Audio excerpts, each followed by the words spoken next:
On June 5, 1723, a baby was stolen from a Scottish churchyard. The child's name was Adam Smith, and without him, the modern world as you know it would not exist. No iPhones, no Amazon, no global economy connecting every corner of the planet. This kidnapping, brief as it was, nearly erased the man who would explain why nations succeed or fail, why some grow wealthy while others starve, and why the baker makes your bread not out of kindness, but self-interest. Adam Smith was born in Kirkcaldy, a small port town on the east coast of Scotland, roughly 16 miles north of Edinburgh. The exact date is uncertain. What we know is he was baptised on June 5th, which means he likely entered the world days earlier. His father, also named Adam Smith, had died 6 months before his son's birth. The elder Smith had been a customs officer and a lawyer, respectable positions that provided a modest income, but no fortune. His widow, Margaret Douglas, was left to raise the child alone. Kirkcaldy in 1723 was a town of perhaps 1,500 souls, its prosperity built on salt production, coal mining, and the manufacture of nails. Ships came and went from its harbour, bringing goods from London, Amsterdam, and the Baltic ports. Young Adam would have grown up watching this commerce, seeing merchants haggle, sailors unload cargo, and craftsmen at their trades. The rhythm of economic life pulsed through the town streets. He absorbed it all. The kidnapping happened when Adam was about 3 years old. His mother had taken him to visit relatives, and during the visit, the boy wandered off. A band of Romany travellers passing through the area took him. It's unclear whether this was opportunistic child theft or a case of mistaken identity. What matters is that Margaret Smith noticed her son's absence within hours and raised the alarm. A search party formed immediately. They tracked the travellers into the woods and found young Adam frightened but unharmed. The kidnappers fled without resistance. This incident could have ended differently. Stolen children in the 18th century often vanished forever, sold into servitude or raised among strangers. Had the search taken a few hours longer, had the trail gone cold, the boy might never have returned. And without Adam Smith, the intellectual foundation of modern capitalism would have waited for someone else to build it. If anyone ever did. Margaret Smith was fiercely protective after this. She devoted herself entirely to her son's upbringing and education. Adam grew up as an only child, unusual for the era when large families were the norm. His mother's undivided attention shaped him profoundly. She read to him, encouraged his curiosity, and instilled the discipline that would later allow him to produce works of staggering depth and complexity. The boy was sickly, physically weak, and prone to strange fits of absent-mindedness that would persist throughout his life. He would fall into deep thought and lose track of his surroundings entirely. Stories from his childhood describe him standing motionless for long periods, oblivious to people calling his name. His mother worried, neighbours thought him odd. But behind those distracted eyes, a mind of extraordinary power was taking shape. At age 4, Adam began his formal education at the Kirkcaldy Burse School. The curriculum was rigorous by modern standards, focused primarily on Latin, the language of scholarship, and international discourse. Students spent hours each day conjugating verbs, translating passages, and memorizing classical texts. Mathematics was taught, but not emphasized. History and geography received modest attention. The goal was to produce young men who could read Cicero in the original and compose elegant prose in a dead language. Smith excelled. He had a gift for languages and a memory that retained vast quantities of information. By age 7, he was reading Latin fluently. By 10, he had moved beyond the curriculum and was exploring texts on his own initiative. His teachers recognized something exceptional. They pushed him harder. He responded by working even harder in return. But Latin and rhetoric were not what captured young Adam's imagination. He was drawn instead to mathematics and natural philosophy, what we now call science. The early 18th century was a period of intellectual ferment in Europe. Isaac Newton had published his Principia Mathematica in 1687, revolutionizing humanity's understanding of the physical world. Newton's ideas were spreading through universities and scholarly circles, transforming how educated people thought about everything from planetary motion to the nature of light. Scotland was particularly receptive to these new ideas. The Scottish Enlightenment was beginning to stir, a movement that would produce some of the most influential thinkers of the age. David Hume, Adam Ferguson, and later Thomas Reid would emerge from Scottish universities to reshape philosophy, history, and economics. Smith would become the greatest of them all, though no one could have predicted this in the 1730s when he was simply a bright boy in a provincial school. In 1737, at age 14, Smith left Kirkcaldy for the University of Glasgow. This was not unusual. Scottish universities admitted students younger than their English counterparts, and 14 was a typical age to begin. Margaret Smith had scraped together the funds to send her son, a significant sacrifice for a widow of modest means. She believed in his potential. He would not disappoint her. Glasgow in 1737 was Scotland's second city, a bustling commercial centre with a population approaching 20,000. The university, founded in 1451, sat on High Street in the heart of the city. Its buildings were old, its facilities modest by Oxford or Cambridge standards, but its intellectual culture was vibrant. The Scottish universities operated differently from their English equivalents.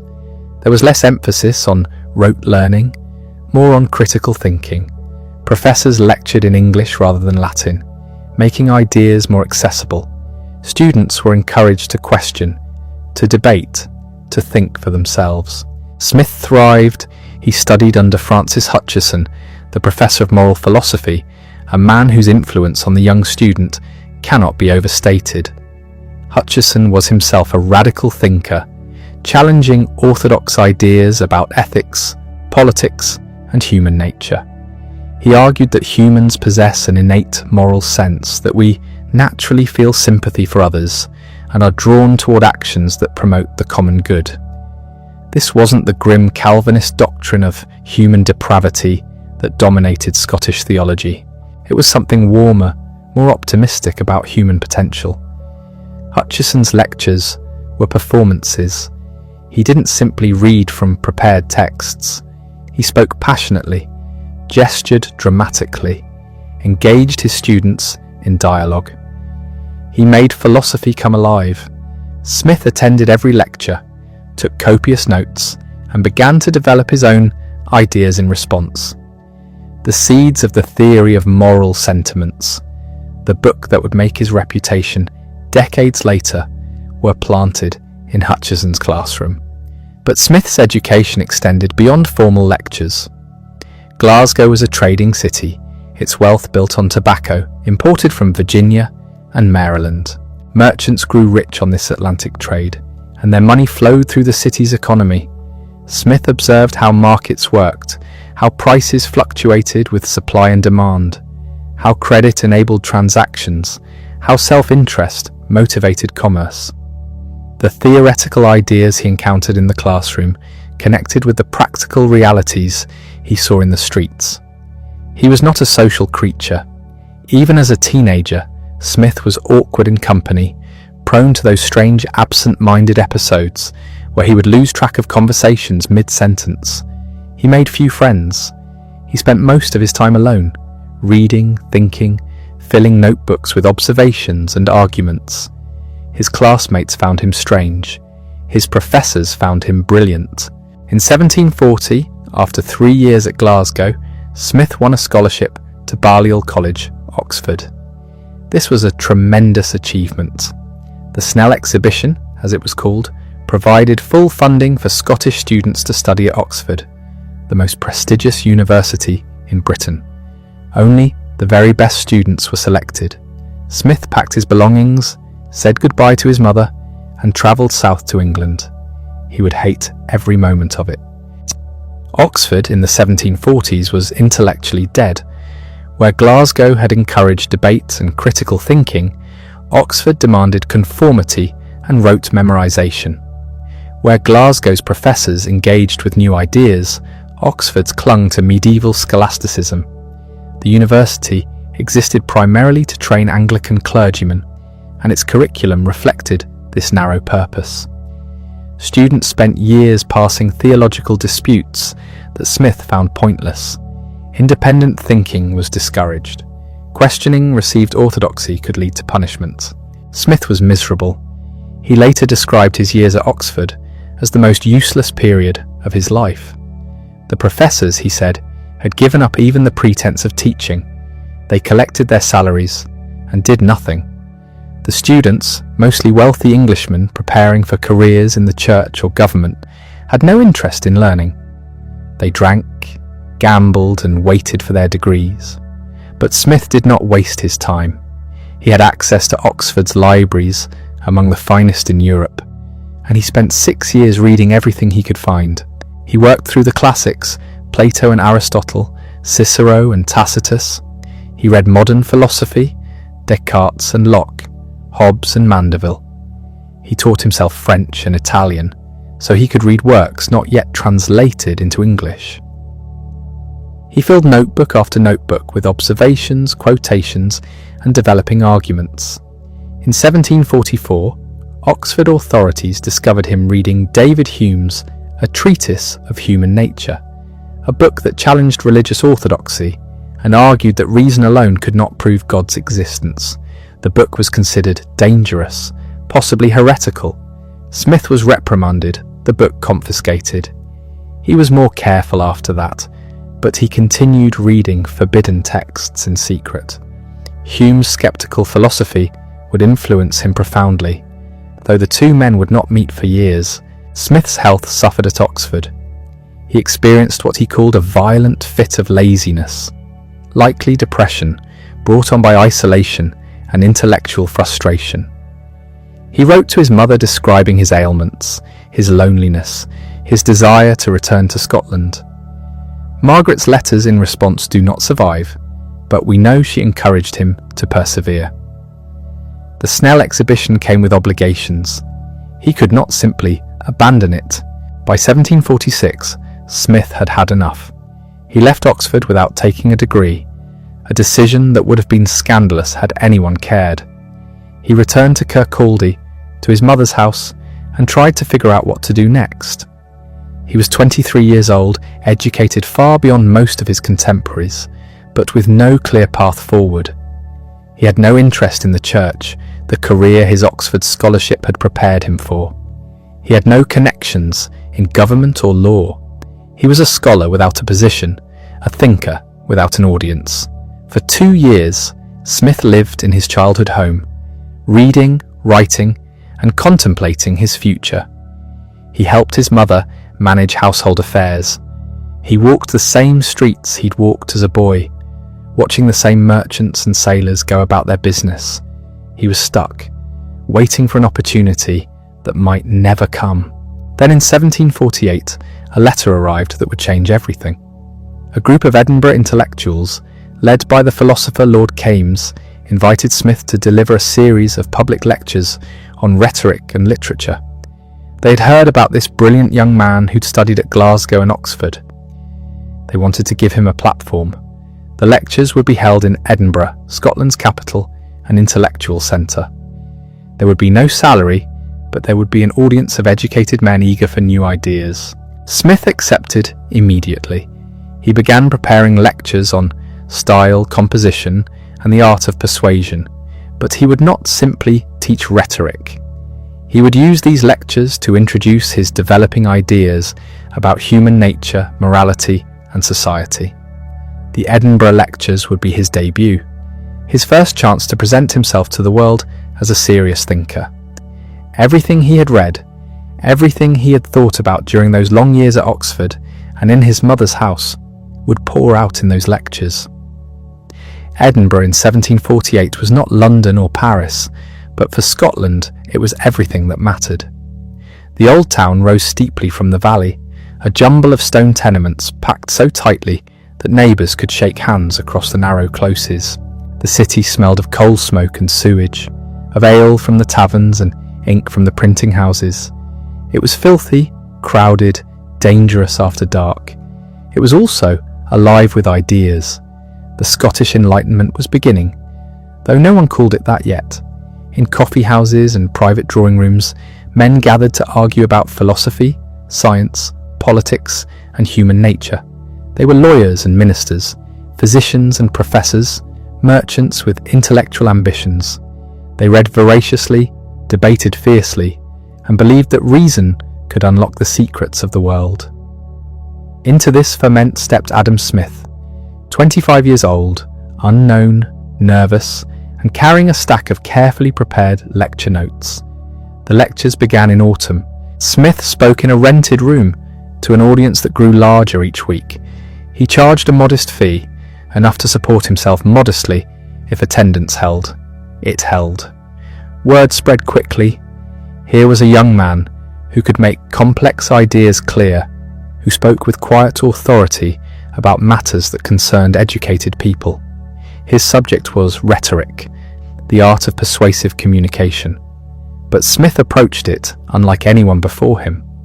Where traditional teachers focused on classical rules and formal techniques, Smith examined how language actually works in the human mind. Why do certain phrases move us? What makes an argument convincing? How does style shape meaning? He argued that good writing is not about ornament or decoration, it is about clarity. The goal is to communicate thought from one mind to another with as little distortion as possible. Simple words arranged in natural order convey meaning better than elaborate constructions designed to impress. This sounds obvious now. It was not obvious in 1748 when Latin periods and classical allusions dominated educated discourse. Smith drew on everything he had read. He analysed passages from Swift and Addison, showing how their plain style achieved effects that Baroque prose could not. He examined historical writing, legal arguments, scientific papers. He dissected sentences the way an anatomist dissects bodies, revealing the mechanisms beneath. But the lectures went deeper. Smith began introducing ideas about human nature that would occupy him for the rest of his life. How do we form judgments about right and wrong? Why do we care what others think of us? What role does sympathy play in moral reasoning? These questions were not tangential to rhetoric. They were fundamental. If you want to persuade someone, you must understand how their mind works, what moves them, what they value. Rhetoric is applied moral psychology. The audiences loved it. They came back week after week, brought friends, took notes. Smith's reputation grew. He was invited to dine with Edinburgh's intellectual elite. He met judges and ministers, publishers and poets. Doors that had been closed to a nobody from Kirkcaldy swung open for the young lecturer who could explain Adam's thoughts with such precision. Among those who attended the lectures was David Hume, already Scotland's most famous philosopher, despite the scandal his writings had caused. Hume was 16 years older than Smith, established, controversial, and possessed of a mind that questioned everything conventional wisdom accepted. Their meeting would become one of the great friendships in intellectual history. Hume saw immediately what Smith was capable of. Here was a young man who had read deeply, thought carefully, and could express ideas with remarkable clarity. More importantly, Smith was not intimidated by Hume's reputation or his skeptical philosophy. They could argue as equals. They began meeting regularly. Long conversations over dinner stretched into the evening. They discussed metaphysics and morality, politics and human nature. They disagreed on many points. Hume was more skeptical, more willing to follow arguments to uncomfortable conclusions. Smith was more cautious, more interested in building systems than tearing them down. But the disagreements were productive. Each man sharpened the other's thinking. Smith learned from Hume that you cannot derive aught from is. You cannot move from factual statements about the world to moral conclusions without smuggling in assumptions. This insight would shape Smith's entire approach to moral philosophy. Hume learned from Smith that sympathy, our ability to imagine ourselves in another's situation, might provide a foundation for ethics that did not depend on divine command or abstract reason. This was not what Hume had argued, but Smith's version was more sophisticated than anything Hume had considered. The Edinburgh lectures continued for 3 years. Smith refined his ideas, expanded his arguments, built his reputation lecture by lecture. By 1751, he was no longer an unknown scholar hoping for an audience. He was a recognized thinker, someone universities might want to hire. That year, Glasgow University offered Smith the position he had been preparing for his entire life. The chair of logic at Glasgow had become vacant. The university needed someone who could teach the traditional curriculum, but also bring fresh ideas. Smith's Edinburgh lectures had proven he could do both. The appointment came through quickly. In January 1751, Adam Smith became Professor of Logic at the University of Glasgow. He was 27 years old. He returned to the city where his education had begun, to the institution where Francis Hutcheson had first shown him what philosophy could be. Now he would teach in those same classrooms, walk the same quadrangles, shape young minds as Hutcheson had shaped his. The position came with a salary of £70 per year, modest but sufficient. It came with rooms in the university. It came with respectability, security, and the freedom to pursue his ideas without worrying about where the next meal would come from. Smith threw himself into teaching with the same intensity he had brought to his Edinburgh lectures.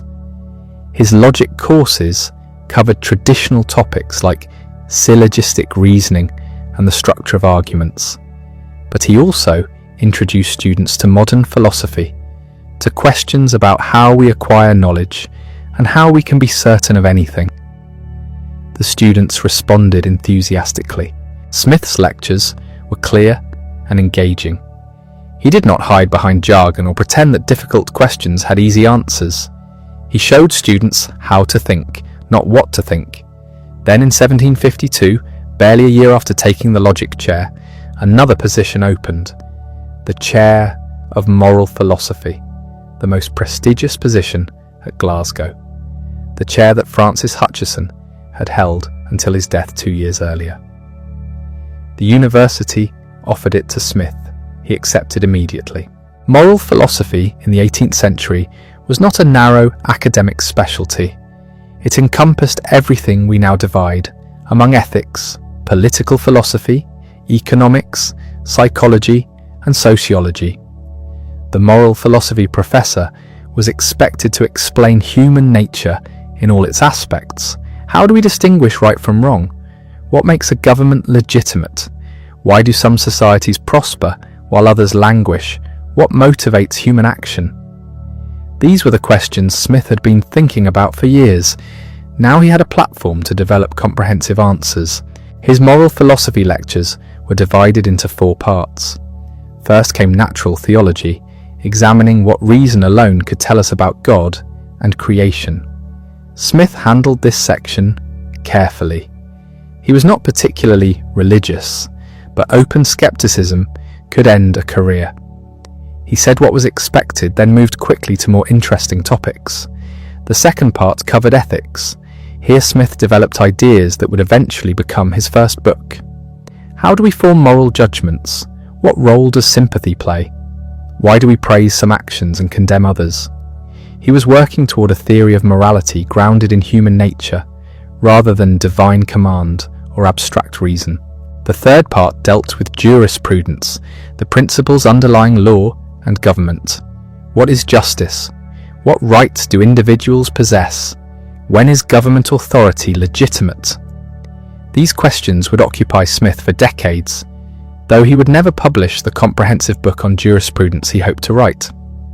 The fourth part addressed what Smith called police, revenue, and arms. This meant economic policy, public finance, and military organisation. How should societies organise production and trade? What taxes are fair and efficient? How should nations defend themselves? This section contained the seeds of Smith's later work on economics. Though that science did not yet exist as a separate discipline, Smith lectured 6 days a week during term. His classroom was often packed, students sitting on the floor when the benches filled. He spoke without notes, developing arguments extemporaneously, responding to questions, following lines of thought wherever they led. Former students would remember these lectures decades later as the most stimulating intellectual experience of their lives. Outside the classroom, Smith maintained a punishing schedule of reading and writing. He revised his lecture notes constantly, incorporating new ideas, refining arguments, testing theories against evidence and objection. He corresponded with philosophers across Europe. He published essays in Edinburgh journals. He was building towards something larger, though he was not yet sure what form it would take. His life settled into a comfortable routine. He lived in university rooms with his mother, who had moved to Glasgow to keep house for him. Margaret was in her 60s now, still sharp, still the centre of her son's emotional life. They dined together most evenings. She managed his domestic affairs while he worked. Smith never married. He showed little interest in romance, though he maintained warm friendships with several women in Glasgow's intellectual circles. His life was his work. The university, his lectures, his developing philosophical system, these filled his days completely. He was respected by colleagues, admired by students, increasingly recognised beyond Glasgow as one of Scotland's leading thinkers. But he had not yet produced the work that would make his reputation permanent. That would require stepping away from teaching, finding uninterrupted time to write, and risking the security he had finally achieved. The opportunity came in 1763 from an unexpected source. Charles Townshend was a rising politician in British government, wealthy, ambitious, and married to a widow with an adolescent son. The boy, Henry Scott, Duke of Buccleuch, was one of the richest young men in Britain, heir to vast estates in Scotland and England. He needed education, refinement, exposure to continental culture. He needed a tutor. Townshend had heard about Adam Smith from multiple sources. The Glasgow professor was brilliant, respectable, and unlike most academics, capable of functioning in fashionable society. Townshend made an extraordinary offer. Smith would resign his Glasgow professorship and spend 2 or 3 years travelling Europe with the young Duke. He would receive £300 per year during the tour, double his university salary, and a pension of £300 per year for life afterward. It was an astonishing sum. The pension alone would give Smith financial security for the rest of his days. He would never need to work again unless he chose to. He could devote himself entirely to writing the books he had been planning for years. But accepting meant leaving Glasgow, abandoning teaching, stepping away from the intellectual community that had nurtured him. It meant spending years as a servant, essentially, guiding a teenager through France and Switzerland, while the boy learned manners and languages. It meant putting his philosophical work on hold. Smith agonised over the decision. His friends in Glasgow urged him to refuse. Why leave a prestigious professorship for what amounted to employment as a glorified governess? But the pension was impossible to ignore. With that guaranteed income, Smith could finally write without worrying about supporting himself. He could take risks, pursue arguments wherever they led, publish books that might take years to complete. In early 1764, Adam Smith resigned from the University of Glasgow. He was 40 years old. He had spent 13 years teaching, building his reputation, developing his ideas. Now he was walking away from all of it to escort a rich teenager around Europe. His colleagues thought he was making a terrible mistake. Smith thought he was finally buying the freedom to become the thinker he had always meant to be. The journey began in February 1764. Adam Smith and his young charge, the 18-year-old Duke of Buccleuch, boarded a ship at Dover bound for France. With them travelled Henry's younger brother, Hugh Scott, who would join them for part of the tour. Smith had never been abroad. At 40, he was crossing the English Channel for the first time, leaving Britain for the first time, embarking on an adventure that would last nearly 3 years. They landed at Boulogne and made their way south to Paris. The city overwhelmed Smith. London had been impressive, but Paris was something else entirely. 500,000 people crowded into narrow medieval streets. The noise, the smells, the energy, all of it was intoxicating and exhausting. Smith spoke French adequately, though with a heavy Scottish accent that amused the Parisians.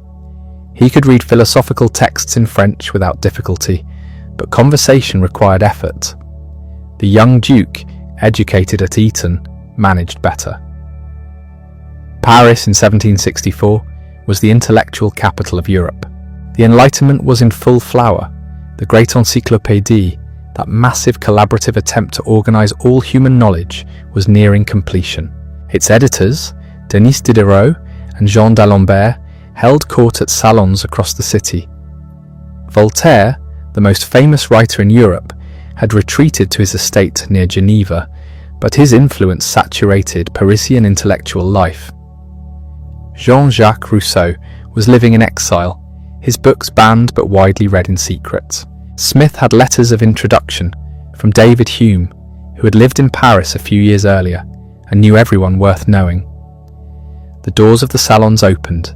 Smith found himself dining with philosophers, economists, and aristocrats who treated ideas as entertainment.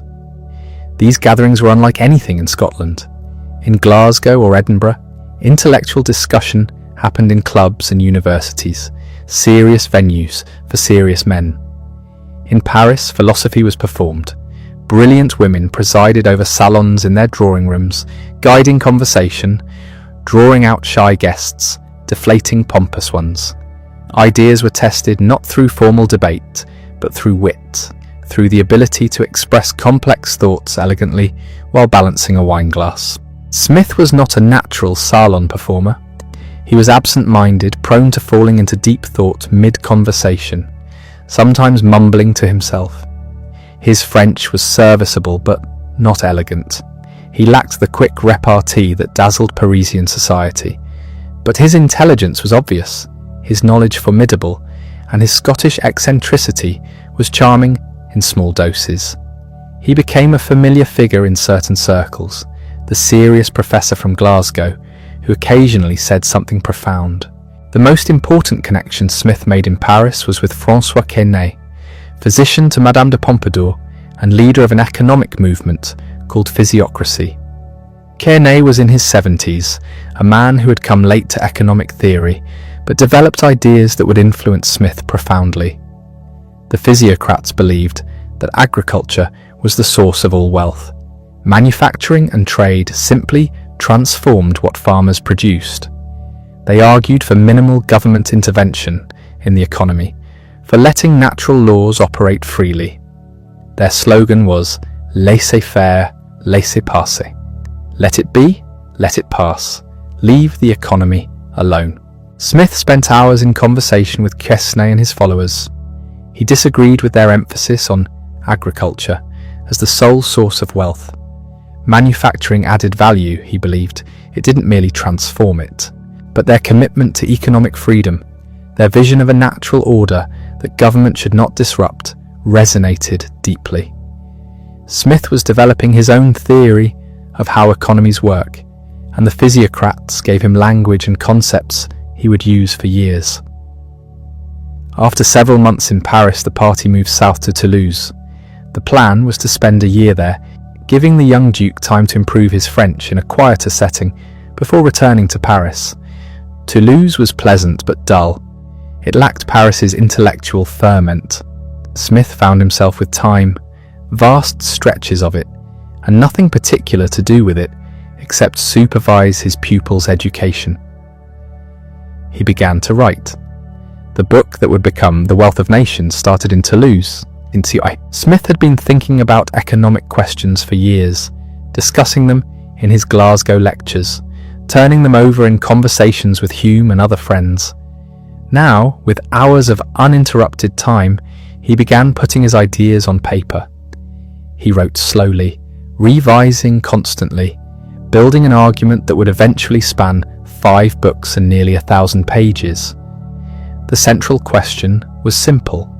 What makes nations wealthy? The traditional answer involved accumulating gold and silver. Mercantilists believed that wealth consisted of precious metals, that nations grew rich by exporting more than they imported, hoarding the difference in treasure. Smith thought this was fundamentally mistaken. Wealth was not gold, wealth was goods, the actual products that people consumed. A nation was wealthy when its citizens lived well, when they had food, clothing, shelter, and comforts. How did nations produce these goods most efficiently? Through division of labour. Smith had been fascinated by this concept for years. He would eventually open the wealth of nations with the example of a pin factory, describing how 10 workers, each performing a specialised task, could produce thousands of pins per day, whereas 10 workers, each making complete pins individually, might struggle to produce even 20. Specialisation created productivity. But what drove specialisation? Self-interest. Each person pursuing their own advantage, making and selling what they did best, trading for what they needed. No central authority needed to organise this. The market coordinated everything through prices. When demand for something rose, prices rose, attracting more producers. When supply exceeded demand, prices fell, driving producers to other occupations. It was a self-regulating system, an invisible hand guiding resources to their most valuable uses. Governments disrupted this natural process. Tariffs, monopolies, regulations, all of these interfered with the market's ability to allocate resources efficiently. They benefited particular merchants or manufacturers at the expense of everyone else. The proper role of government was limited: defend the nation from foreign invasion, maintain justice, protecting property and enforcing contracts, provide certain public goods like roads and education that markets alone wouldn't supply adequately. Beyond that, leave people free to trade. These ideas poured onto the pages in Toulouse. Smith wrote for hours each day, developing arguments, anticipating objections, building the structure of what would become the most important economics book ever written. But the work was interrupted. In October 1764, tragedy struck. Hugh Scott, the Duke's younger brother, fell ill with a fever. Within days he was dead. He was 17 years old. The young Duke was devastated. Smith felt the loss deeply. He had grown fond of both boys during months of travel. Now one was gone, suddenly, pointlessly. Death was common enough in the 18th century, but proximity made it no easier to bear. The party abandoned Toulouse. They travelled to Geneva, hoping the change of scene would help. Geneva was Calvin's city, Protestant and austere, more like Scotland than France. Here Smith met Voltaire, the greatest literary celebrity in Europe. The old man was in his 70s, but still sharp, still capable of the wit that had made him famous and gotten him exiled repeatedly. Smith was impressed, but not overawed. Voltaire's brilliance was undeniable, but Smith preferred thinkers who built systems rather than demolished them with mockery. They returned to Paris in late 1765, settling in for an extended stay. The Duke's grief had eased somewhat. Smith resumed his writing, though progress was slower in Paris, where social obligations consumed more time. He attended salons, dined with the physiocrats, observed the elaborate rituals of French aristocratic life.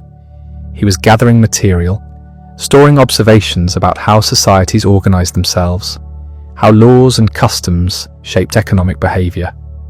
Then in October 1766, another death. Charles Townshend, the politician who had arranged Smith's employment, died unexpectedly. He was still young, only in his 50s, but a sudden illness took him within days. Smith's position was secure. The pension had been guaranteed, and the Duke's family honoured it, But Townshend's death meant losing a patron who had taken genuine interest in Smith's work, who might have helped him in London's political circles. More immediately, it meant the Grand Tour was ending. The Duke had been abroad for nearly 3 years. He was now 21, fully adult, ready to assume his responsibilities in Britain. There was no longer any reason to stay on the continent. In November 1766, Adam Smith returned to Scotland. He was 43 years old. He had spent nearly 3 years away from home, seen France and Switzerland, met the leading thinkers of Europe, and accumulated notes for a book that would take him another decade to complete. He settled not in Glasgow, but in Kirkcaldy, the small town where he had been born. His mother was still alive, still managing his domestic life, and Kirkcaldy was quiet enough for sustained work. He had his pension, £300 per year, enough to live comfortably without teaching or taking on other employment. For the first time in his life, Smith could devote himself entirely to writing. The work went slowly. Smith was a perfectionist, revising endlessly, testing every argument, anticipating every objection. He corresponded with Hume, who was back in Edinburgh and eager to see what his friend would produce. Hume offered encouragement, pushed Smith to finish, reminded him that the world was waiting, but Smith would not be rushed. He spent his days writing, walking the shore of the Firth of Forth, thinking through problems. Evenings were spent with his mother and a small circle of friends in Kirkcaldy.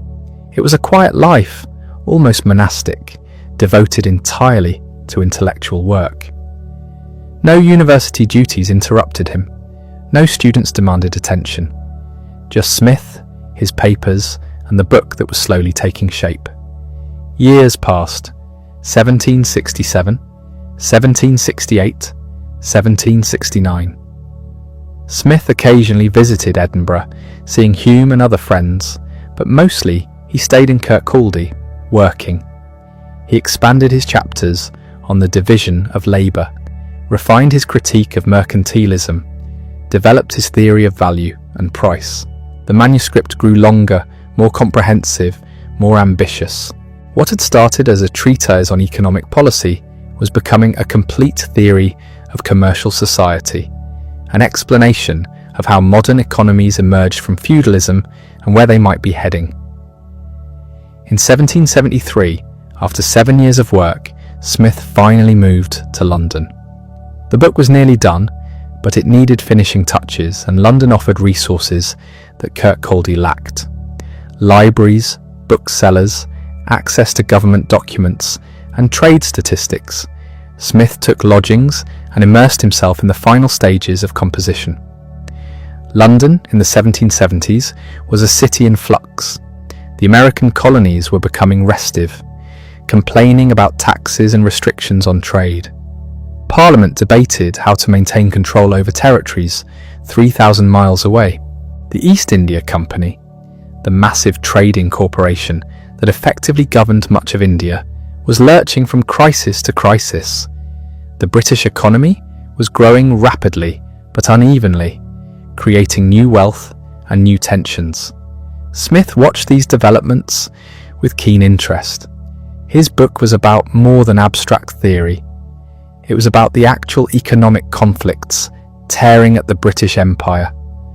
The American complaints about taxation without representation, the restrictions on colonial manufacturing and trade, the monopolies granted to favoured companies, all of this was exactly what Smith's theory condemned. Government was interfering with natural economic processes, trying to control what should be left free. But the writing dragged on. Smith was never satisfied. Each section required revision. New ideas demanded incorporation. Arguments needed strengthening. Hume, back in Edinburgh, grew impatient. He was in his 60s now, his health failing. He wanted to see Smith's book before he died. He wrote urging his friend to finish, to stop perfecting and start publishing. In early 1776, after nearly 10 years of work, the manuscript was finally complete. Adam Smith was 52 years old. The book that would change how humanity understood economics, that would influence revolutions and reshape governments, that would still be read and argued about 2.5 centuries later, was ready for the world. On March 9, 1776, an unassuming book appeared in London bookshops. 2 volumes, dark binding, no particular fanfare. The title stretched across the page, an inquiry into the nature and causes of the wealth of nations. The author was listed simply as Adam Smith, LLD and FRS, Doctor of Laws and Fellow of the Royal Society. Nothing about the publication suggested it would become one of the most influential books ever written. The timing was extraordinary. 3 months later, across the Atlantic, American colonists would declare independence from Britain. Smith's book arrived at the precise moment when the old economic order was crumbling, when the assumptions that had governed trade and commerce for centuries were being challenged by reality. The world was ready for new ideas. Smith had them. The Wealth of Nations is not an easy read. It sprawls across nearly 1,000 pages, divided into 5 books, covering everything from pin factories to the price of silver to the proper funding of universities. Smith writes in long, winding sentences that build argument upon argument. He digresses frequently, telling stories about medieval trade fairs or the cod fisheries of Newfoundland. He includes tables of grain prices going back centuries. The structure is loose, almost conversational, as if Smith is thinking aloud rather than presenting a finished system. But beneath the sprawl lies a revolutionary insight. Smith saw that wealth is not gold or silver sitting in a treasury.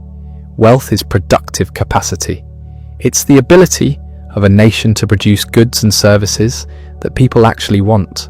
And that capacity depends on one thing above all: the division of labour. The book opens with the most famous passage in economics. Smith describes a pin factory he once visited.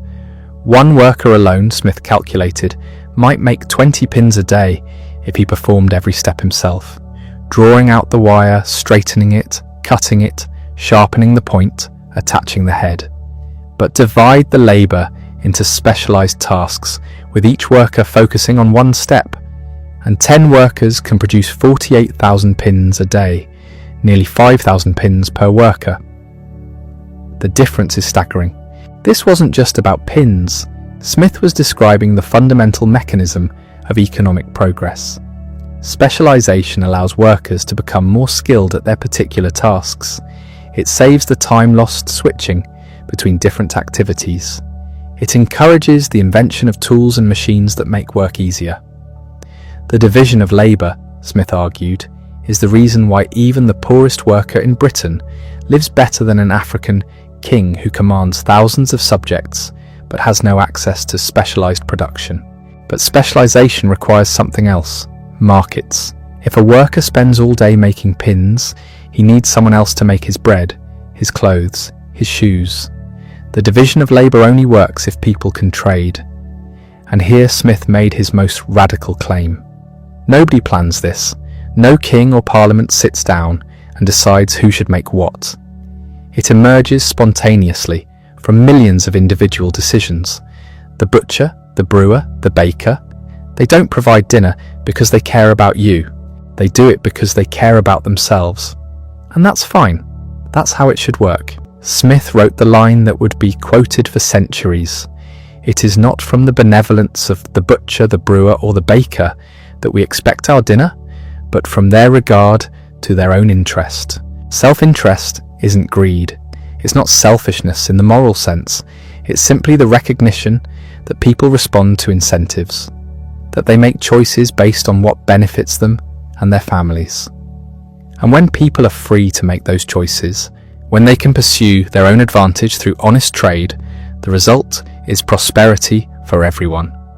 Not because anyone intended it, but because the system itself, the invisible hand of market coordination, channels individual self-interest toward collective benefit. The invisible hand. Smith only used the phrase once in the entire book, almost in passing, but it captured something essential about his vision. Markets don't need central direction. They self-organise. Prices rise and fall, signaling what's scarce and what's abundant. Profits attract investment to growing industries. Losses drive resources away from declining ones. The whole system adjusts constantly, automatically, responding to changes in technology, tastes and circumstances. No czar of the economy makes these decisions. They emerge from the interactions of millions of people, each pursuing their own goals. This was the opposite of everything the mercantilists believed. They thought wealth came from accumulating gold, from running trade surpluses, from restricting imports and subsidizing exports. Smith demolished these ideas systematically. Gold is just metal. It's useful as money, but hoarding it doesn't make a nation rich. What matters is production. A country that produces vast quantities of goods and services is wealthy whether it has gold reserves or not. The mercantilists wanted to protect domestic industries from foreign competition. Smith showed why this backfired. If Britain bans French wine to protect British winemakers, British consumers pay higher prices for inferior wine. Resources that could have been used productively elsewhere get trapped in an inefficient industry. Meanwhile, France retaliates by banning British cloth, hurting British manufacturers. Both countries end up poorer. Free trade, by contrast, allows each nation to specialize in what it does best, importing what others produce more efficiently. Everyone gains. Smith wasn't naive. He knew markets could fail. Monopolies could restrict output and raise prices. Employers could collude to keep wages low. Merchants would always try to rig the system in their favor if government let them. But the solution wasn't more regulation, it was less. The problem wasn't that markets were too free, it was that government kept interfering, granting privileges to favored companies, imposing restrictions that prevented competition. The American colonies were the perfect example. Britain had passed laws forcing colonists to trade only with British merchants, prohibiting certain manufacturing, taxing imports and exports. The goal was to benefit British industry at colonial expense. Smith argued this was foolish. The restrictions hurt both sides. They prevented the colonies from developing their full productive potential, which meant less wealth overall, which meant less trade, which ultimately hurt Britain too. The mercantile system was strangling the golden goose. Smith devoted an entire book, the fourth, to dismantling mercantilism piece by piece. He examined every argument for trade restrictions, every justification for monopolies, every reason given for government intervention in markets. And one by one he showed why they failed, not just theoretically, but practically. He used historical examples, statistical evidence, logical analysis. The case was overwhelming, but Smith was no dogmatic libertarian. He recognized three legitimate roles for government: national defense, obviously, justice, the protection of property rights, and enforcement of contracts, and public works, things like roads and harbours that benefit everyone, but that no private merchant would build because the profits can't be captured individually. Within these bounds, government was necessary. Beyond them, it typically did more harm than good. The book's scope was extraordinary. Smith discussed taxation, arguing that taxes should be proportional to ability to pay and certain rather than arbitrary. He analysed public debt, warning that governments tended to borrow recklessly and burden future generations. He examined education, criticising universities for teaching dead languages while ignoring practical knowledge.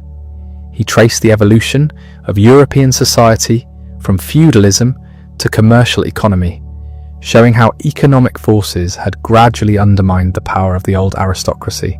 He even included a history of money, explaining how societies moved from barter to using precious metals as mediums of exchange.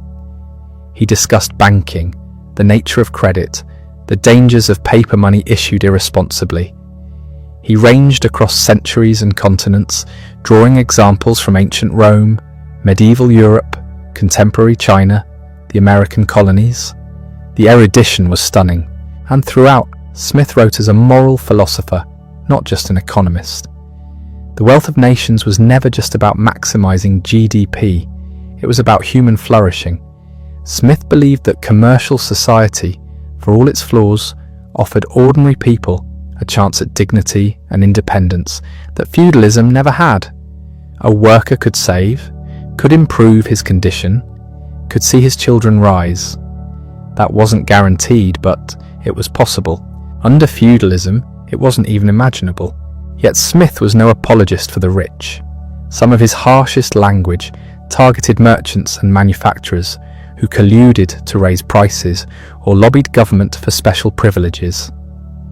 People of the same trade seldom meet together, he wrote, even for merriment and diversion, but the conversation ends in a conspiracy against the public or in some contrivance to raise prices. He didn't trust businessmen. He just trusted government even less to fix the problems they created. The initial reception was mixed. Reviewers recognized the book's importance, but were sometimes overwhelmed by its scope. Some praised Smith's learning and insight. Others complained about the digressions and repetitions. The book sold steadily, but not spectacularly at first. 500 copies in the first year. It would take time for the ideas to spread. David Hume received his copy in April. He was dying of cancer, though he hid the severity from friends. He read the book quickly and wrote to Smith with enthusiastic praise. The work, he said, was profound and important. It would establish Smith's reputation as the foremost thinker of the age. But Hume worried about one thing. The book was so long, so dense that few people would actually read it all the way through. Smith should have written something shorter, more accessible. The ideas deserved a wider audience. Hume died 4 months later, in August 1776. Smith was in London when the news reached him. He had lost his closest friend, the man who had encouraged him through every stage of his career, who had believed in him when others doubted. The loss was devastating. Smith travelled to Edinburgh for the funeral, helped settle Hume's affairs, and took on the task of preparing his friend's final works for publication. It was the least he could do. Back in London, Smith watched as events unfolded in America. The Declaration of Independence had been signed in July. War was spreading. The British government, desperate for revenue to fund military campaigns, imposed new taxes and trade restrictions. Everything Smith had warned against in his book was being implemented as policy. The mercantile system was destroying the empire from within, but Smith's influence was already growing. Politicians began reading the book, or at least reading summaries and reviews. Some found it persuasive. William Pitt the Younger, who would become Prime Minister in the 1780s, absorbed Smith's ideas and tried to implement them. Trade restrictions were gradually eased. Monopolies were challenged. The shift was slow, often resisted by entrenched interests, but the direction was clear.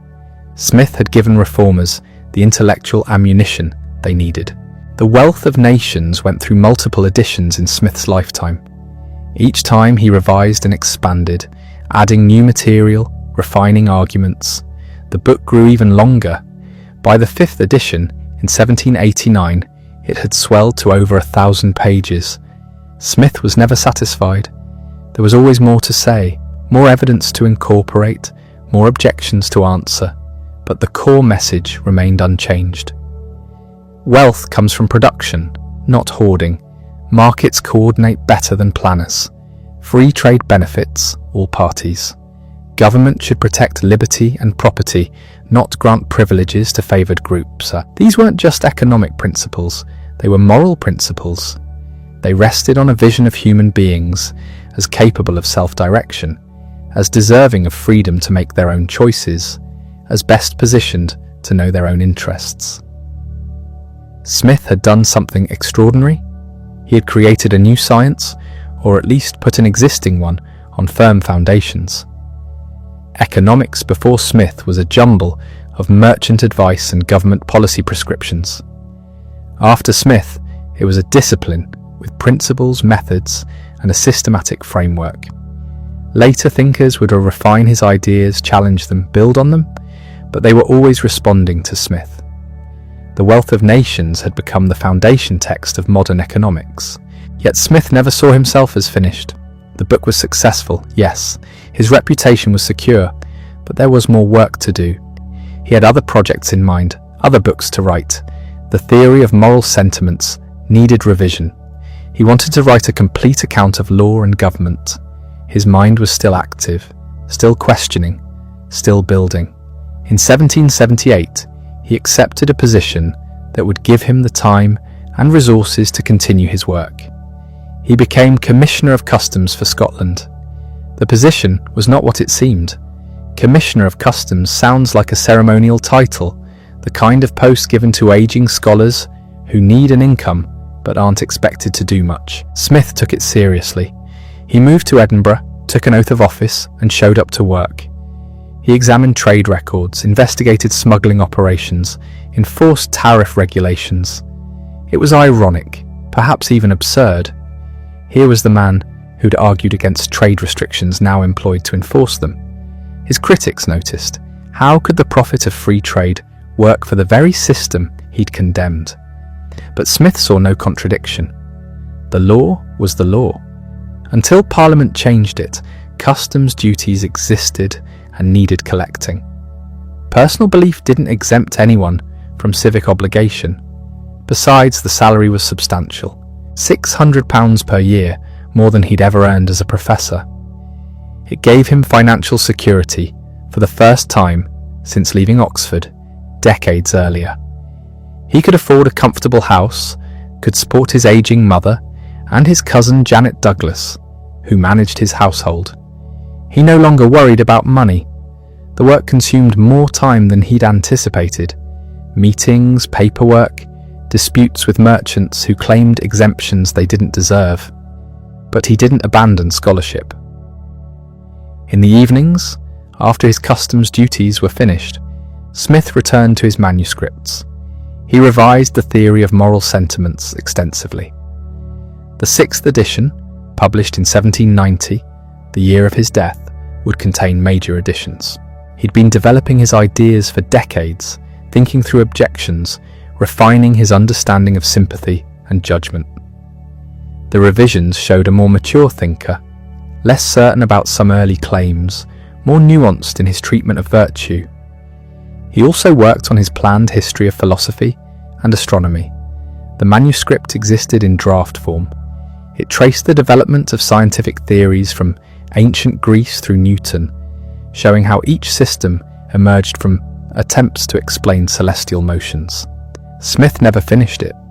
The work remained fragmentary, unpublished in his lifetime. His friends would eventually print it after his death, but it never achieved the influence of his major books. Edinburgh in the 1780s was still an intellectual centre, though its golden age was fading. The Scottish Enlightenment that had produced Hume, Smith, and so many others was winding down. The great figures were ageing or dead. The next generation hadn't yet emerged. Smith was now the elder statesman, the living link to that remarkable era. He lived quietly. His house on Panmure Close was modest, comfortable without being ostentatious. He entertained occasionally, hosting dinners for old friends and younger scholars who sought his advice. He wasn't a brilliant conversationalist like Hume had been. His mind worked differently, preferring systematic analysis to witty repartee. But when engaged on subjects he cared about, he could talk for hours, explaining, clarifying, building arguments step by step. His routine was regular: mornings at the customs house, afternoons reading or writing, evenings with friends or alone with his books, Sundays at church, not from deep piety but from habit and social obligation. He walked daily, usually the same routes, lost in thought. Neighbours grew accustomed to seeing the commissioner muttering to himself, working through some problem as he paced the streets. The French Revolution erupted in 1789. Our news travelled slowly, but the implications were immediate. Here was everything the Enlightenment had promised or threatened, depending on your perspective. Monarchy overthrown, privileges abolished, reason proclaimed as the guide to political order. Smith watched with mixed feelings. He'd argued that governments should interfere less in economic affairs, should trust individuals to manage their own interests. The revolutionaries in Paris were saying something similar, though with far more radical implications. They weren't just advocating free trade, they were dismantling an entire social structure. Smith approved of some reforms. The abolition of feudal dues made economic sense. Removing guild restrictions would help markets function. But the violence troubled him. The mob rule worried him. He'd built his philosophy on the assumption that people were basically reasonable, capable of sympathy and self-restraint. The terror that would soon engulf France challenged that assumption. He didn't live to see the worst of it. By 1790, Smith's health was deteriorating. He was 67, old by 18th century standards. He'd never been robust. Years of irregular eating, long hours hunched over manuscripts, the stress of academic politics and public controversy had taken their toll. He suffered from chronic intestinal complaints. He tired easily. Friends noticed he was withdrawing, spending more time alone, less interested in social occasions. In the spring of 1790, he knew the end was approaching. He called his closest friends to his house. Chemist Joseph Black was there, one of the few remaining connections to the old Edinburgh circle. James Hutton came, the geologist whose theories about deep time were as revolutionary in their way as Smith's economics. They gathered in Smith's study, surrounded by his books and papers. Smith had a request. He wanted them to destroy most of his manuscripts. Everything unfinished, everything not ready for publication, should be burned. He'd been working on multiple projects for decades. Drafts of books on law and government, notes on philosophy and literature, fragments of the grand unified theory of human society he'd once envisioned. None of it was complete, none of it met his standards. He couldn't bear the thought of incomplete work being published after his death, of people judging him by rough drafts and abandoned experiments. His friends protested. Surely some of it was worth preserving. Even incomplete work from Adam Smith had value. Future scholars would want access to his thought process, his development as a thinker. But Smith was adamant. He'd spent his entire career being careful, precise, building arguments that could withstand scrutiny. He wouldn't compromise now. Either the work was finished or it didn't exist. Most of it should be destroyed. They agreed reluctantly. Over the next weeks, working in Smith's presence, they sorted through manuscripts. Some were saved, works Smith designated as complete enough to preserve. The essays on philosophy and astronomy. Some letters and minor pieces, but the bulk was burned. 16 volumes of material, Smith later claimed, though that number might have been an exaggeration. Decades of work gone. On July 17, 1790, Adam Smith died at his home in Edinburgh. The cause was likely intestinal obstruction, something he'd suffered from for years. He went quietly, surrounded by friends, his affairs in order. He'd written a will leaving his modest estate to relatives. He'd arranged for his books to be distributed to friends and institutions. He'd destroyed the manuscripts that troubled him. He was ready. The funeral was simple. He was buried in Canongate churchyard, a small cemetery in central Edinburgh. The gravestone was plain, identifying him as Adam Smith, author of the theory of moral sentiments and the wealth of nations. No elaborate monuments, no grand ceremony. He'd never sought that kind of attention in life. He didn't need it in death. The obituaries were respectful, but not effusive. Smith had been famous in academic circles, influential among certain politicians, but he wasn't a household name. The general public knew little about him. His books were read by educated people, by government officials, by merchants and manufacturers. But they hadn't penetrated mass consciousness. That would come later. Within a few decades, Smith's reputation began to grow. As the Industrial Revolution accelerated, as Britain became the workshop of the world, Smith's ideas seemed increasingly prescient. He'd described the division of labour before factories made it universal. He'd explained how markets coordinate economic activity before anyone had seen a truly modern economy. He'd argued for free trade before its benefits became undeniable. Politicians invoked his authority. Reformers cited his arguments. Critics of government intervention quoted him chapter and verse. The Wealth of Nations became a sacred text for advocates of capitalism, though Smith himself had never used that word and would have found some of their interpretations puzzling. Particularly in America, Smith became an icon. The founders had read him. Hamilton cited him in the Federalist Papers. Jefferson admired him despite disagreeing on manufacturing policy. As the United States developed into an economic power, Smith's vision of a society built on commerce and voluntary exchange seemed validated. By the mid-19th century, Smith was enshrined as the father of economics. Universities taught his theories. Economists built on his framework. Classical economics, the dominant school for generations, traced its lineage directly to the Wealth of Nations. David Ricardo extended Smith's analysis of trade. Thomas Malthus engaged with his population theories. John Stuart Mill synthesized and refined the classical tradition Smith had founded. But something was lost in the canonization. Smith became known primarily for the invisible hand, for the idea that self-interest produces social benefit. That was part of his argument, certainly, but it wasn't the whole story. Smith had also written about sympathy, about moral judgment, about the limits of markets. He'd warned against monopolies and defended labour unions. He'd criticised merchants and manufacturers as often as he'd praised them. The Theory of Moral Sentiments, which Smith considered his more important book, was largely forgotten. Economists focused on the wealth of nations.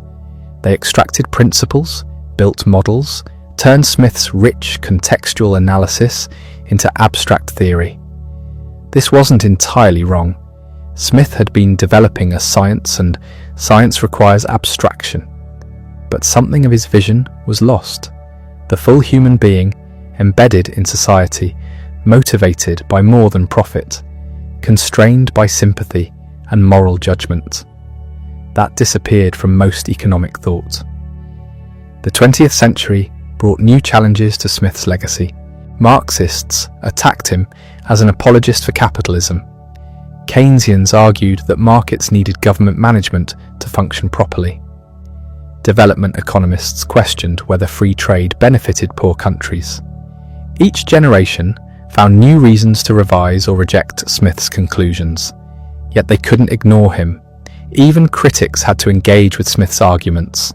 The framework he'd established, the questions he'd asked, the methods he'd developed remained foundational. You might disagree with his answers, but you couldn't avoid his questions. How is wealth created? What role should government play in the economy? How do markets coordinate individual decisions into social outcomes? These were Smith's questions, and they're still ours. In recent decades, Smith has been rediscovered as a moral philosopher.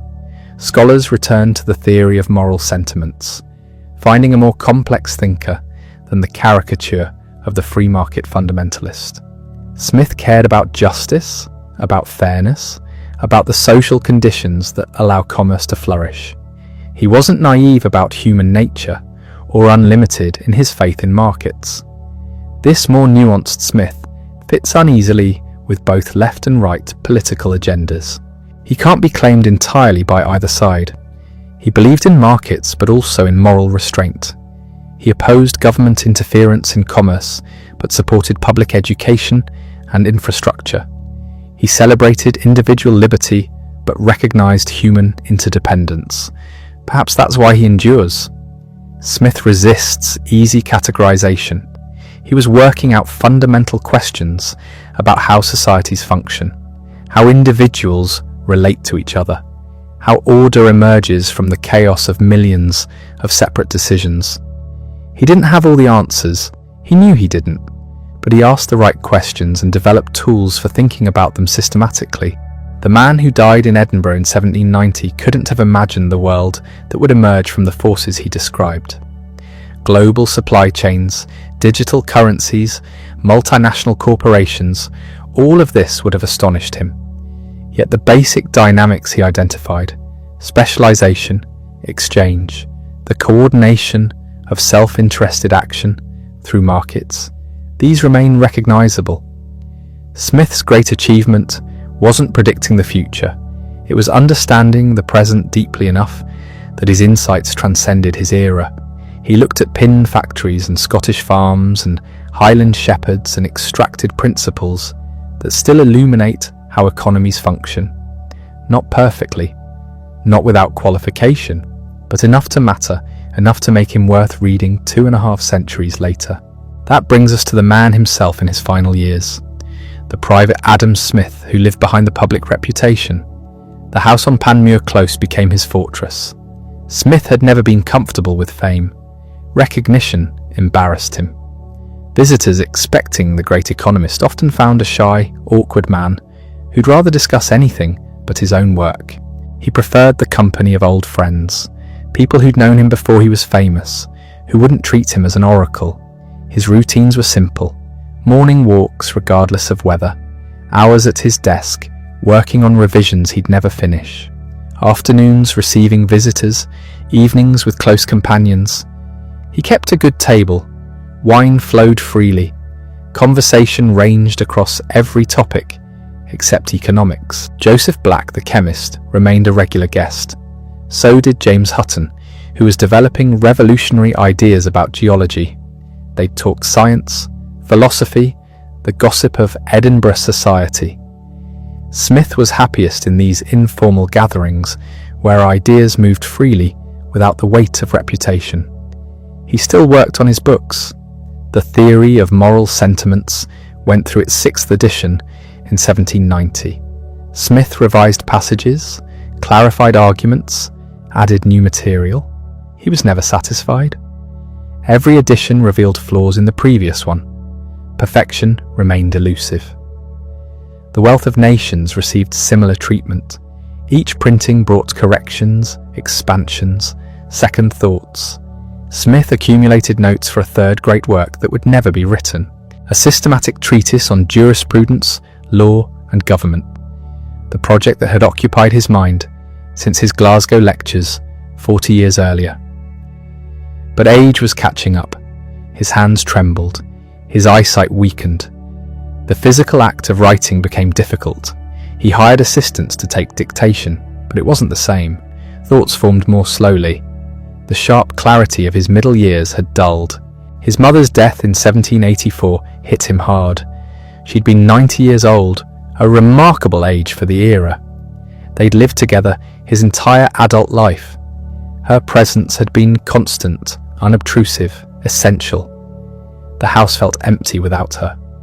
Margaret Douglas, his cousin, had moved in after Kirkcaldy. She managed the household, provided companionship, ensured Smith wasn't entirely alone. But it wasn't the same. His mother had known him from birth. She'd watched him develop from a kidnapped child into the most famous Scotsman of his generation. That bond couldn't be replaced. Smith's health began failing in 1787. Digestive troubles that had plagued him for years grew worse. He lost weight, struggled to keep food down. Friends noticed his decline. The man who'd once walked miles daily now tired after a few blocks. He knew the end was approaching. With characteristic thoroughness, he began settling his affairs. The manuscripts worried him most. 16 volumes of draft material sat in his study. Notes, outlines, fragments of the jurisprudence project. Early versions of published works. Private thoughts never meant for public eyes. Smith couldn't bear the thought of strangers reading these incomplete works. They didn't represent his final thinking. Publishing them would misrepresent his views, confuse his legacy. He made a decision. In July 1790, he summoned Black and Hutton. He was specific about what he wanted. The 16 volumes of manuscripts must be destroyed. All of them. No exceptions. His friends tried to negotiate. Surely some material could be saved, published posthumously with appropriate context. Smith was adamant. Everything must burn. They agreed reluctantly, but Smith didn't trust even his closest friends completely. He wanted to witness the destruction himself. Too weak to supervise, he made them promise to burn the papers in his presence before he died. The promise was kept. Over several sessions in the weeks before his death, Black and Hutton brought the manuscripts to Smith's room. One by one, the volumes were fed to the fire. Decades of work, thoughts that would never be known, questions that would remain forever unanswered. Smith watched it all burn. What was lost? We'll never know. Perhaps early drafts that would have illuminated his thinking. Perhaps ideas that contradicted his published views.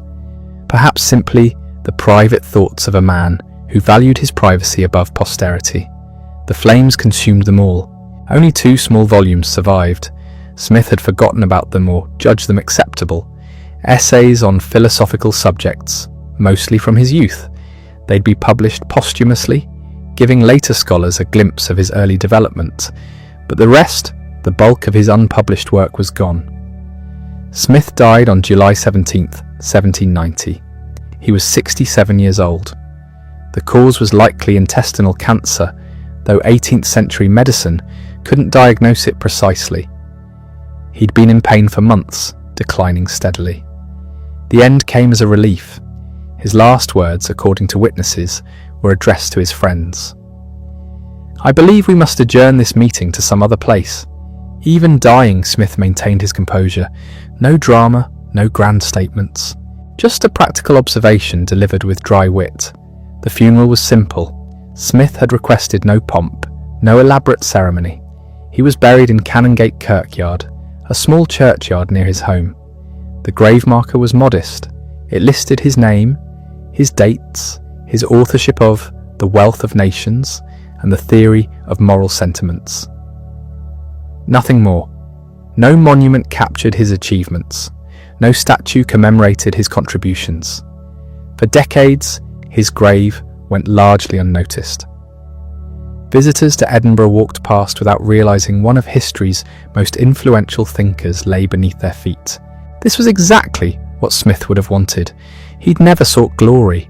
Recognition had been thrust upon him, and he'd accepted it with visible discomfort.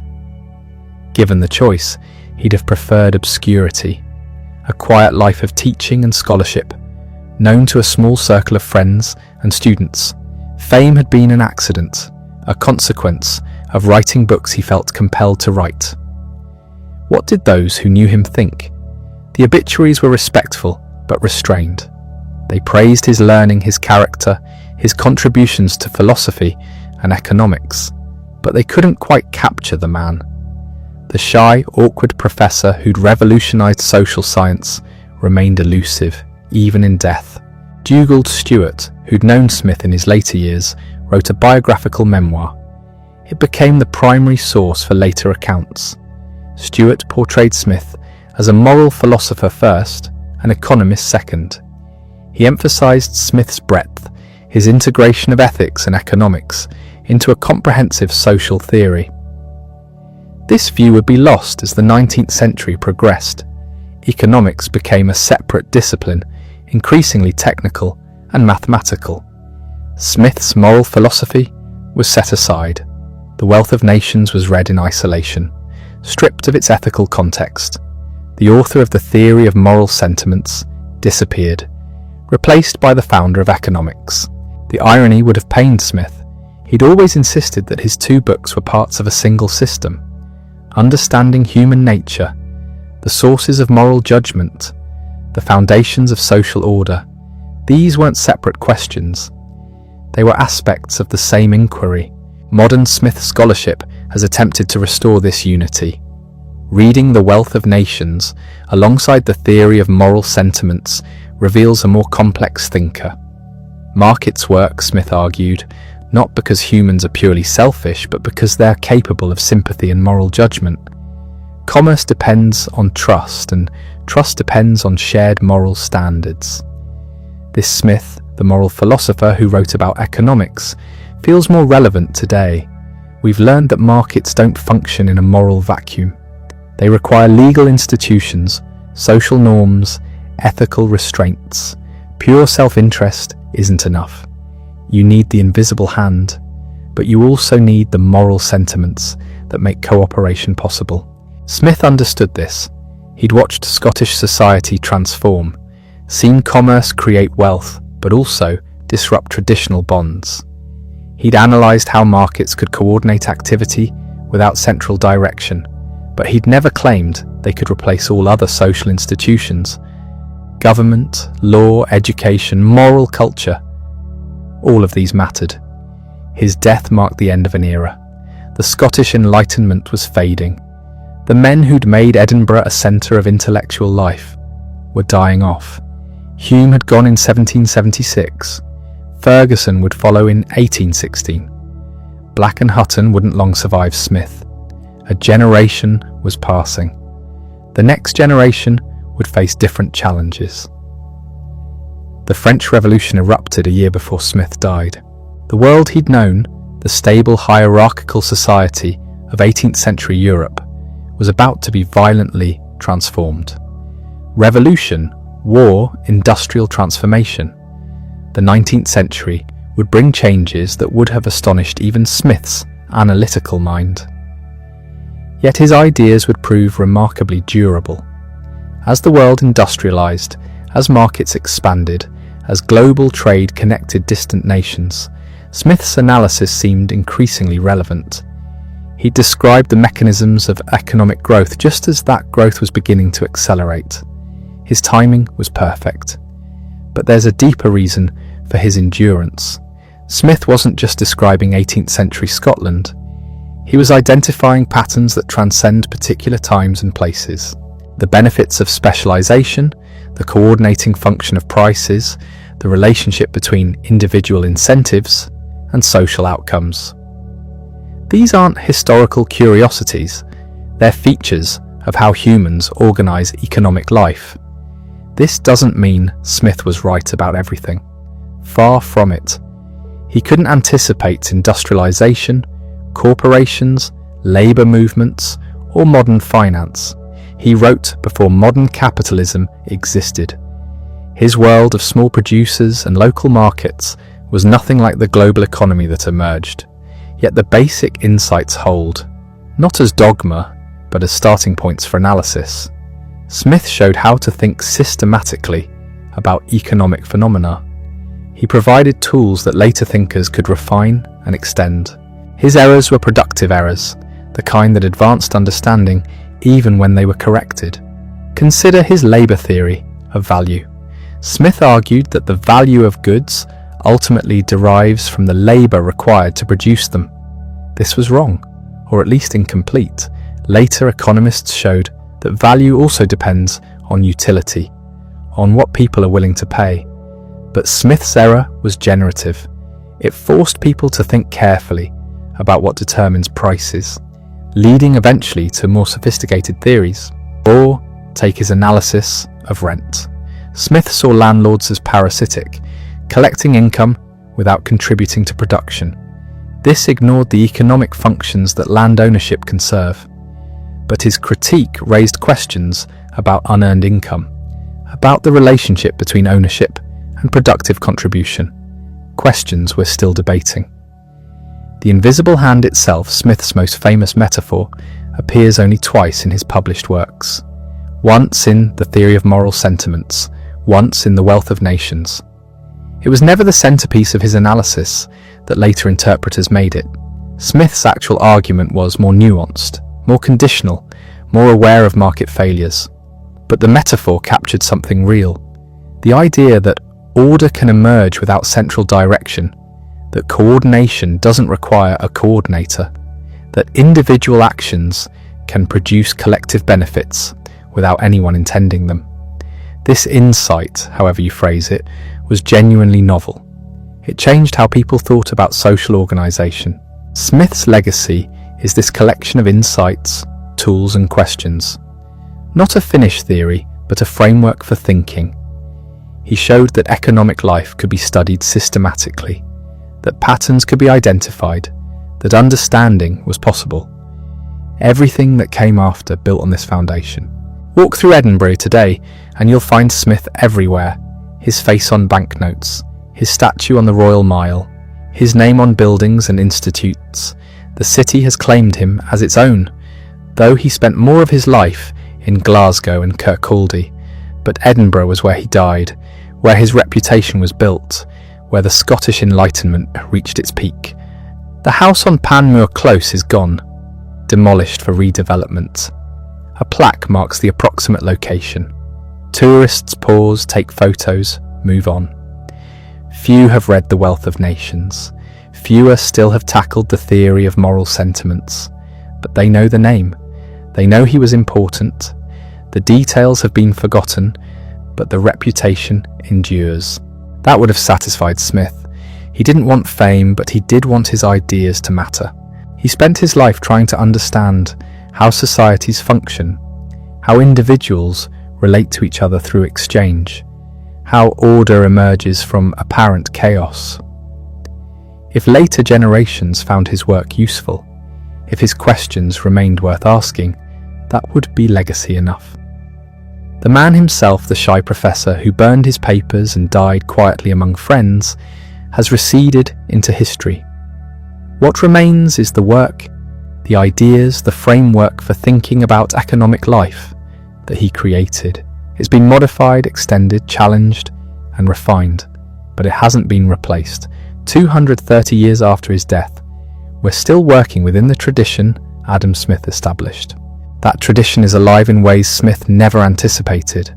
Every economics classroom teaches supply and demand. Every policy debate invokes market efficiency. Every discussion of globalization references comparative advantage. These aren't just Smith's ideas, but they flow from his starting point. The notion that economic activity can be understood through systematic analysis, that principles can be discovered, that human behavior follows patterns. This was Smith's gift. But something strange happened to his legacy. He became a symbol, invoked by people who'd never opened his books. Free market advocates claimed him as their prophet. Critics of capitalism blamed him for inequality. Libertarians quoted him selectively. Progressives dismissed him as outdated. Everyone had an opinion about what Smith believed. Few had actually checked. The real Smith was more interesting than the caricature. He distrusted merchants and manufacturers, warning constantly about their tendency to conspire against the public. He believed education should be publicly funded. He supported progressive taxation. He thought workers deserved higher wages. He worried about the psychological costs of repetitive labour. None of this fits neatly into modern political categories. His views on empire were particularly striking. Writing while Britain was expanding its colonial holdings, Smith argued that colonies were economically irrational. They cost more to maintain than they generated in revenue. The monopolistic trading companies that ran them were corrupt and inefficient. The whole system existed to benefit a small merchant class at everyone else's expense. Britain should let the colonies go. They'd be better off independent, and so would Britain. This wasn't moral opposition to colonialism, though Smith did oppose slavery on both ethical and economic grounds. It was cold calculation. The empire didn't pay. Resources spent conquering and administering distant territories could be used more productively at home. The argument was pure Smith, applying economic logic to political decisions. When the American colonies actually did break away, Smith was unsurprised. He'd predicted it. The surprising part was how little damage it did to British prosperity. Trade with the former colonies continued, now without the administrative costs. Smith's analysis had been vindicated. His methods shaped how we think about policy questions. Before Smith, economic arguments were often ad hoc, based on particular interests or theoretical abstractions. Smith grounded his analysis in observation, in how things actually worked. He asked what effects a policy would have on different groups, what incentives it created, whether it served its stated purpose. This empirical approach became standard. The wealth of a nation, he insisted, wasn't measured in gold reserves, but in productive capacity. A country was rich if it could produce goods efficiently, if its citizens lived comfortably, if trade flourished. The mercantilist obsession with accumulating treasure missed the point entirely. Wealth was dynamic, created through labor and exchange, not static, hoarded in vaults. This insight seems obvious now. It wasn't then. Shifting focus from treasure to production, from state power to living standards, from zero-sum competition to mutual benefit through trade required reconceptualizing what economics studied. Smith made that shift possible. His influence extended beyond economics into moral philosophy and political theory. The argument that societies could function through voluntary cooperation rather than coercion, that individual liberty could produce collective benefits, that progress came from below rather than being imposed from above. These ideas entered political discourse through multiple channels, but Smith's work was one major tributary. The founding fathers of the United States read Smith. Alexander Hamilton drew on him while designing American financial institutions. Thomas Jefferson owned copies of his books. The Constitution's Commerce Clause reflects Smithian assumptions about the benefits of internal free trade. Whether Smith would have approved of the American system is unclear, but his ideas shaped the thinking of those who built it. In Britain, his impact was slower but deeper. Policymakers gradually absorbed his arguments about trade and taxation. The reforms of the 19th century, dismantling mercantilist restrictions and moving toward freer trade, followed Smith's prescriptions. Not because politicians were reading The Wealth of Nations, though some were, but because his ideas had permeated elite culture. The Corn Laws, tariffs protecting British agriculture at consumers' expense, were exactly the kind of special interest legislation Smith had warned against. When they were finally repealed in 1846, the victory was claimed by Richard Cobden and the Anti-Corn Law League. But the intellectual foundation came from Smith. His theory of moral sentiments, meanwhile, influenced ethics and psychology. The idea that sympathy was fundamental to human nature, that we understand others by imagining ourselves in their position, shaped how philosophers thought about moral judgment. Charles Darwin read Smith and saw parallels to his own work on emotion and social behaviour. Even the critiques of Smith were productive. Karl Marx built his analysis of capitalism partly by engaging with Smith's labour theory of value. He accepted Smith's starting point, that labour creates value, but pushed it in directions Smith never intended. The result was a revolutionary theory that dominated political thought for a century. Marx called Smith a bourgeois apologist, but he also called him brilliant. The Wealth of Nations was one of the few books Marx consistently cited with respect. Whatever Smith's intentions, he'd identified something real about how capitalism worked. Marx's project was to complete the analysis Smith had begun, revealing what Smith either couldn't see or wouldn't admit. This is how intellectual traditions work. Ideas get taken up, modified, extended, sometimes inverted. Smith couldn't control how later thinkers used his work, but he'd given them tools powerful enough to build with. By the 20th century, Smith had become an icon. Academic economics had moved far beyond his analysis. Incorporating mathematics and formal modelling, Smith never attempted, but introductory textbooks still began with his principles. Students learned about absolute and comparative advantage, about how markets coordinate production, about the efficiency of specialization. These were Smith's insights, dressed in modern language. The discipline had also narrowed in ways Smith might have regretted. His work ranged across philosophy, history, politics, psychology, always keeping the whole society in view. Modern economics became more technical, more focused, more powerful in its analytical tools, but narrower in its scope. The human beings in Smith's analysis with their complex motivations and moral sentiments, became rational actors maximizing utility. The rich institutional detail became abstract models. Some economists tried to recover Smith's broader vision. Institutional economics, behavioral economics, political economy, as a distinct field, all represented attempts to ask Smithian questions about how economies actually function in social and political contexts. The technical apparatus was different, but the spirit was similar. The 200th anniversary of The Wealth of Nations in 1976 sparked renewed interest. Scholars returned to the original texts, discovering a more complex and interesting thinker than the simplified version suggested. The theory of moral sentiments was republished and studied alongside the economics. Smith's lectures on jurisprudence, reconstructed from student notes, revealed the full scope of his intellectual project. A more complete picture emerged. Smith wasn't just an economist, he was a moral philosopher trying to understand the foundations of human society. Economics was one piece of that larger inquiry. Understanding how commercial societies functioned required understanding human nature, social institutions, historical development, legal frameworks, everything connected. This integrated approach has something to teach our fragmented intellectual culture.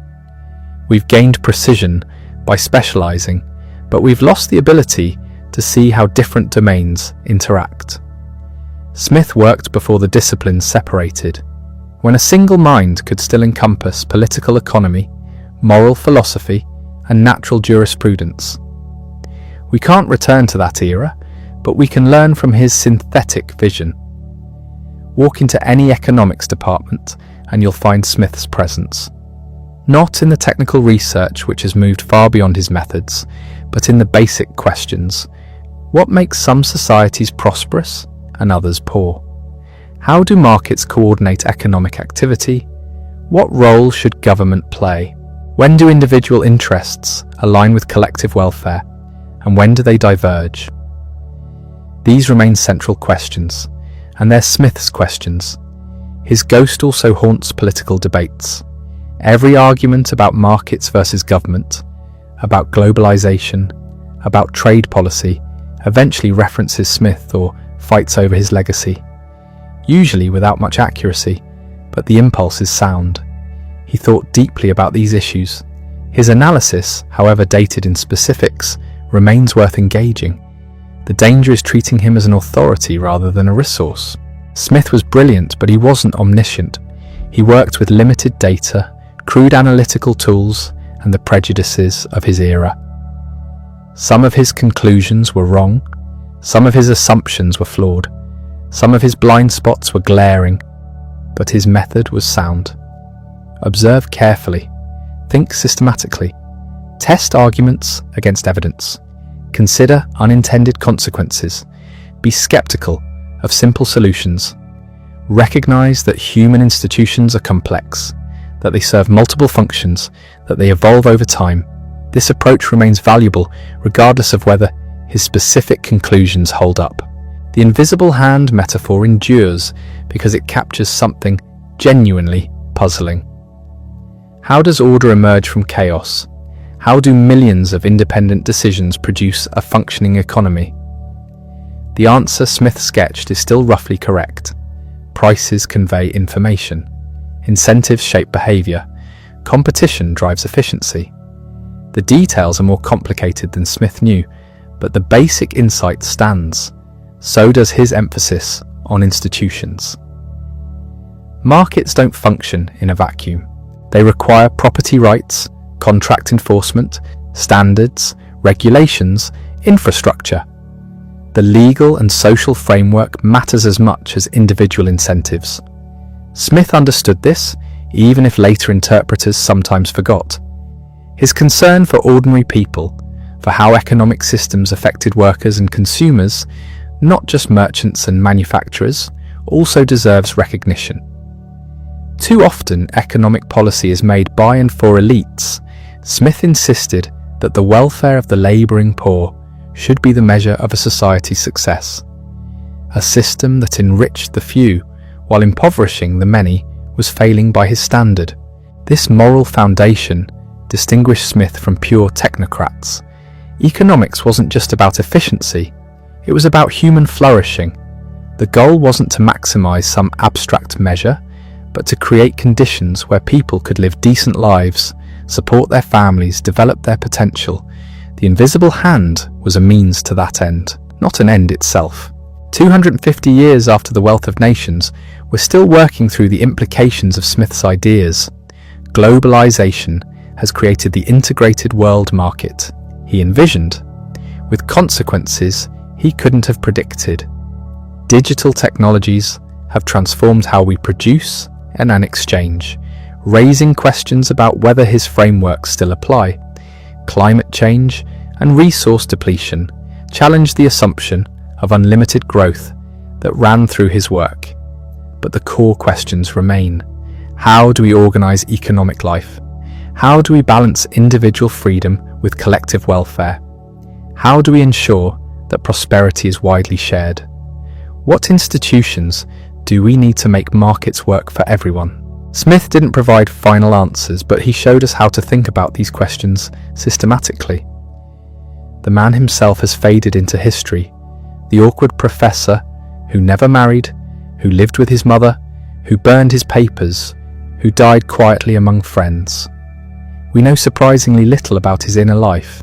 His personality comes through in fragments, in the testimony of friends, in the occasional personal note in his writing.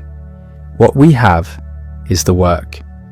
2 major books, a set of lectures, scattered essays, extensive correspondence. From these materials, generations of scholars have reconstructed his thought, debated his meanings, traced his influence. The project continues. New interpretations appear regularly. The texts still yield insights. Smith would have appreciated this. He believed in cumulative knowledge, in the long conversation across generations. Each thinker builds on what came before, correcting errors, extending insights, asking new questions. The work is never finished. Understanding deepens but is never complete. His grave in Canongate Kirkyard is simple, a modest headstone marking the resting place of Adam Smith, author of The Wealth of Nations. Tourists visit occasionally. Academics make pilgrimages. Most passers-by don't notice. The ideas, though, those are everywhere. In how we think about markets and trade, in how we structure economic policy, in how we understand social cooperation, in the very framework we use to analyse prosperity and poverty. That's the real monument, not the statue or the plaque or the headstone, but the living tradition of inquiry he established. We're still thinking with Smith, still arguing with him, still building on his foundation. The conversation he started 2.5 centuries ago continues and shows no signs of ending. That's legacy enough for anyone. The work endures, evolving with each generation that wrestles with it. Smith didn't freeze economics in amber. He started a conversation that refuses to end. Every time someone asks why one nation prospers while another struggles, they're asking Smith's question. Every time a policymaker weighs intervention against freedom, they're walking ground Smith mapped. The terrain has changed, the tools have improved, but the territory remains recognizable. Consider what we've lost and what we've kept. The pin factory is gone, replaced by automated assembly lines and global supply chains. The merchants Smith observed have become multinational corporations. The simple trade between neighbouring towns has become a planetary system of interdependence. Nothing looks the same. Yet the underlying dynamics, the patterns Smith identified, they persist. Specialization still drives productivity. Self-interest still motivates exchange. Prices still coordinate activity. The scale has changed, the principle hasn't. This is why Smith matters beyond historical interest. He wasn't documenting his era. He was uncovering patterns that transcend eras. The specific examples dated immediately. The insights behind them remain current. A theory that he explains both 18th century Scotland and 21st century globalization has captured something fundamental about human economic behaviour. But there's a tension in how we remember him. Smith, the prophet of free markets, invoked by those who want government to vanish. Smith, the moral philosopher, concerned with virtue and social cohesion, claimed by those suspicious of unfettered capitalism. Both versions exist in the texts. Neither captures the whole. He was more complex than his admirers admit, more systematic than his critics acknowledge. The manuscripts he burned might have resolved these contradictions, or they might have deepened them. We'll never know. Smith chose to leave us with the finished works, the arguments he was willing to defend, the ideas he'd tested and refined. What we lost was the process. What we kept was the result. Perhaps that was the right trade. His influence operates on multiple levels. There's the direct lineage, economics as a discipline, tracing itself back to the wealth of nations. There's the broader cultural impact, how market logic has shaped modern consciousness. And there's something deeper, harder to specify, a way of thinking about social phenomena. The recognition that complex order can emerge without deliberate design, that intention and outcome often diverge, that systems have their own logic, independent of what anyone wants them to do. This systems thinking, this willingness to trace unintended consequences, to acknowledge that even well-meaning policies can backfire, this represents Smith's deepest contribution. It's not about markets versus government.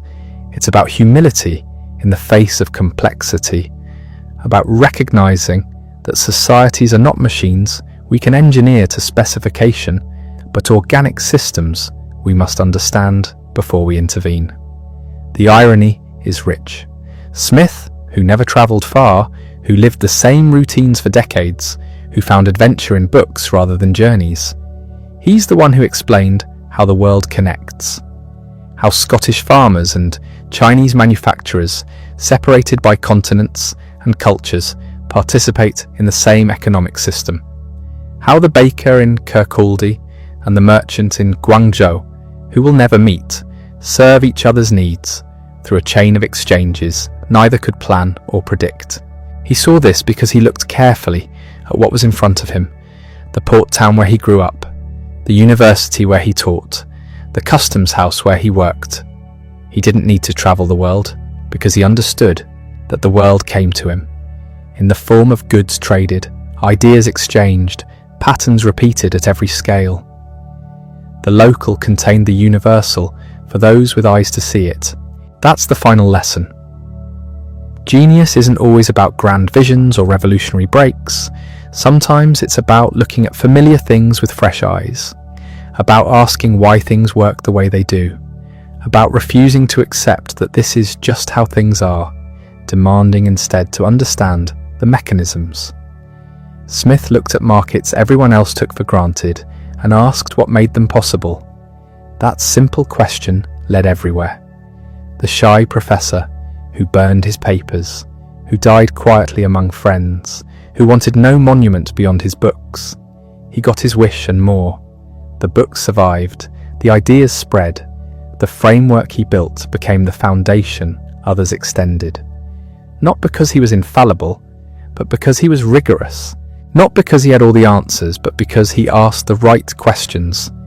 2.5 centuries later, we're still asking them, still debating what he meant, still testing his theories against new evidence, still finding insights we missed before, still discovering that the problems he grappled with remain our problems.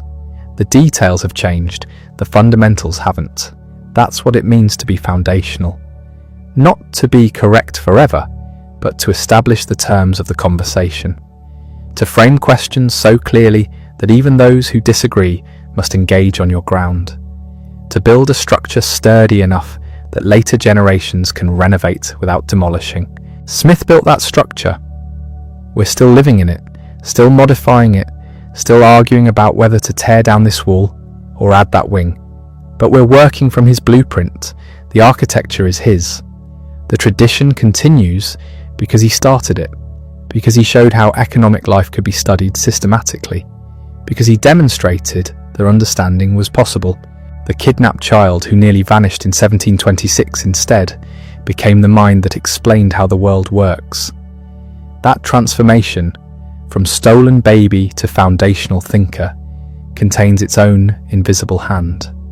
Chance and choice, individual action, and systematic forces, all combining to produce an outcome no one could have predicted. It's the kind of emergence Smith spent his life analysing, that his own existence exemplified the pattern makes the story complete.